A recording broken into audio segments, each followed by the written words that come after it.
I was sitting in a leather chair in my parents' lawyer's office when my brother Kyle burst out laughing. $0, he said, shaking his head. Man, I told you Dad finally saw through you.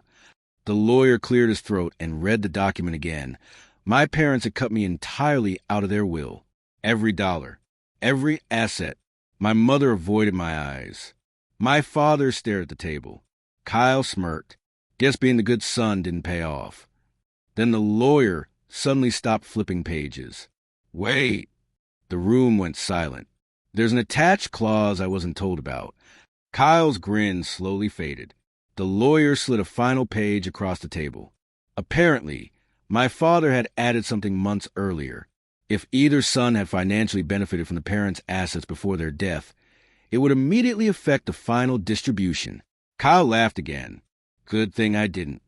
But the lawyer looked uneasy, because according to the bank records, someone already had. And it wasn't me. The lawyer revealed that large transfers had been made from my parents' retirement account to a company Kyle owned. Kyle jumped up instantly. It was a loan. Dad approved it.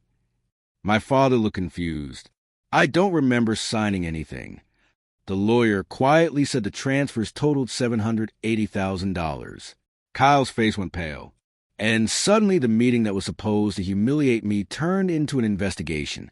While the lawyer postponed the meeting, I sat in my truck, remembering everything. Kyle was always the golden child.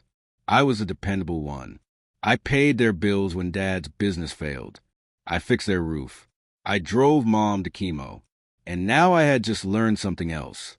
Those loans Kyle took, they started the same month Dad's memory began slipping. A week later, the lawyer called me privately. He'd started reviewing the documents. The signatures authorizing Kyle's withdrawals looked wrong. Not forged exactly, but written when Dad was already showing early dementia, which meant something serious. Kyle might have taken advantage of him. Before anything could move forward, Kyle showed up at my house. He was furious. You think you're stealing my inheritance? He accused me of manipulating the lawyer. Then he said something chilling. You've always been jealous. But this time you're not taking what's mine. For the first time, I realized Kyle was scared. My mother called that night. She was furious. Kyle had already told everyone that I was challenging the will and trying to take his money. Cousins started texting me. Just let it go, Dan. I hadn't even done anything yet. But Kyle was already rewriting the story. The lawyer finished reviewing the transfers. There were 7 withdrawals, all authorized when my father's doctor had already documented cognitive decline. Legally, that can validate every one of them, which meant something huge. Kyle might have to pay everything back to the estate. Just when it seemed like things couldn't get stranger, the lawyer found something else. Another will, older, but still legally valid if the new one was compromised. And that will split everything 50-50 between Kyle and me. Suddenly, Kyle had something to lose. A lot. The lawyer called a second meeting. Kyle walked in confident, until the lawyer explained that the withdrawals might be considered undue influence. Kyle slammed the table. You're accusing me of stealing from my own father? The lawyer calmly said, I'm saying a judge might. Kyle turned toward me with pure hatred. For the first time, my father actually spoke up. He looked confused, but firm. I don't remember approving any company loans. Kyle froze. Dad, of course you did. My father shook his head slowly.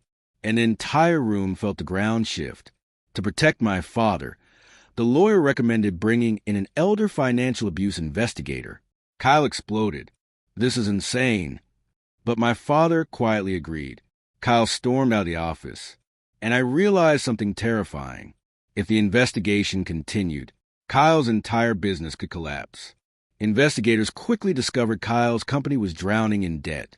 The money from my parents hadn't been an investment. It had been a lifeline. Without it, the company would have folded 2 years earlier. Kyle hadn't just borrowed money.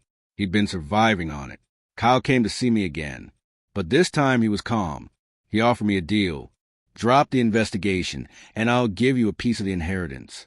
For the first time in my life, my brother was negotiating with me. I told him no. The investigator found emails between Kyle and his accountant. One line stood out: "Dad's getting forgetful. It's the only way we can move the money fast."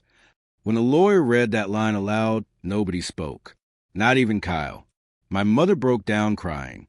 She had believed Kyle's story for months. Now she was realizing what had really happened. She looked at me and whispered, "I'm so sorry." But Kyle wasn't apologizing.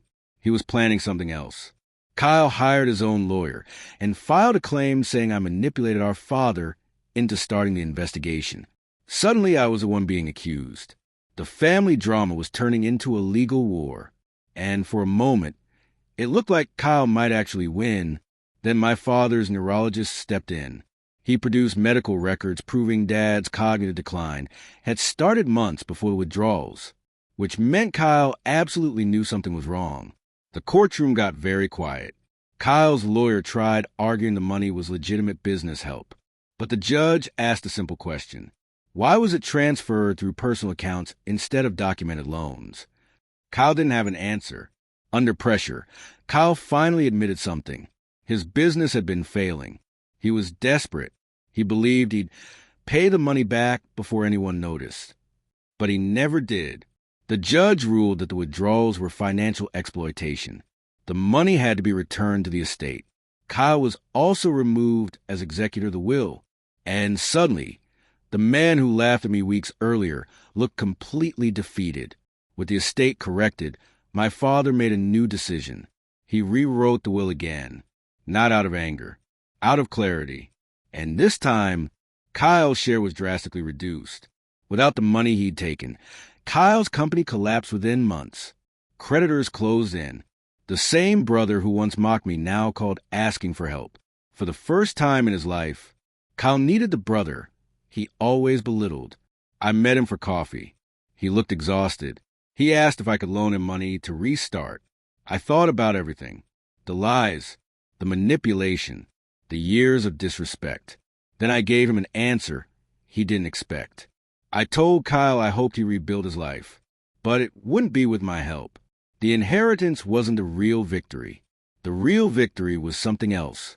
For the first time in 58 years, my family finally saw the truth. And the brother who laughed at me in that lawyer's office, he was the only one left with nothing.